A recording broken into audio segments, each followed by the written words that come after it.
Merci de regarder la vidéo de WeDigital Pro à propos de l'optimisation de l'image. Premier point, pourquoi optimiser ces images pour le SEO? Ce qu'il faut savoir, c'est que Google ne comprend pas les images. Aujourd'hui, on rappelle que Google est un robot et qu'il comprend très bien les mots écrits, il comprend bien l'audio, en tout cas de mieux en mieux.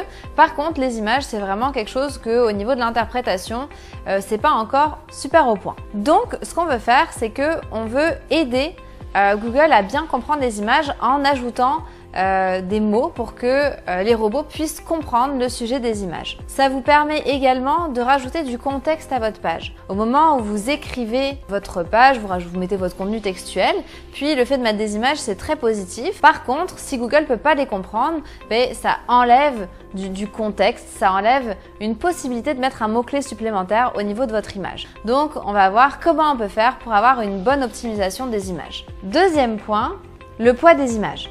La première chose à faire avant de parler d'optimisation de mots-clés, c'est d'optimiser le poids de vos images.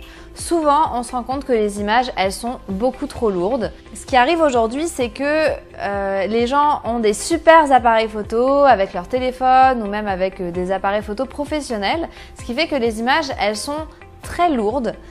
Donc, c'est vraiment important de penser à compresser ces images. Compresser une image, ça veut dire qu'on va réduire la qualité. Je mets des guillemets parce que, comme je disais tout à l'heure, vos photos, elles sont d'une qualité supérieure et l'intérêt de cette qualité supérieure, c'est essentiellement pour le print. Sur le web, c'est différent. Vous n'avez pas besoin d'avoir une photo qui pèse 2 gigas, ça va juste ralentir votre site web et ça va avoir un impact sur votre SEO. Donc ce qu'on veut, c'est que votre image elle fasse au maximum 500 kilooctets.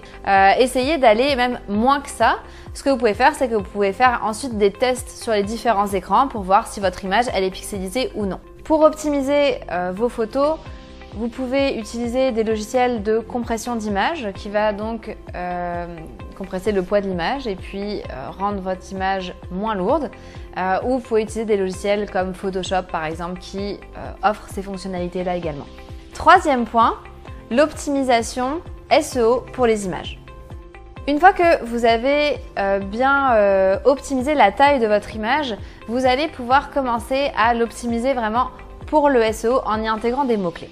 Pour commencer, ce que vous pouvez faire, c'est optimiser le nom de votre fichier. Quand vous allez décider de mettre votre image en ligne, vous avez un nom de fichier et Google va être capable de reconnaître ce nom de fichier-là, donc vous pouvez y intégrer un mot-clé. Une fois que vous avez votre mot-clé pour votre page, donc vous pouvez intégrer le mot-clé dans le nom du fichier. Vous pouvez aussi l'intégrer dans la balise alt. La balise alt, c'est en fait la balise alternative et ça sert justement à donner un nom à votre image pour que si jamais votre image ne s'affiche pas, un mot va s'afficher à la place pour dire là on avait une image sur tel sujet. Donc c'est un mot qui permet encore une fois à Google de comprendre mieux de quoi parle votre image. Ce qui va être important aussi, c'est le contenu et le texte autour des images. Souvent on articule une page dans l'autre sens, c'est-à-dire qu'on va écrire le texte puis on va rajouter des images pour justement montrer des exemples ou illustrer quelque chose.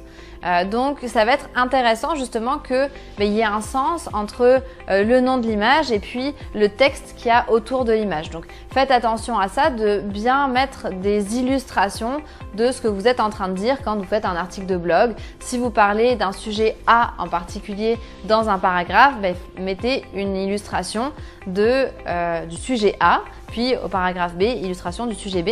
Ça donnera une meilleure cohérence à vos images et puis ça leur donnera plus de poids auprès de Google. Vous avez aussi la possibilité de renseigner un titre à votre image, une légende et une description.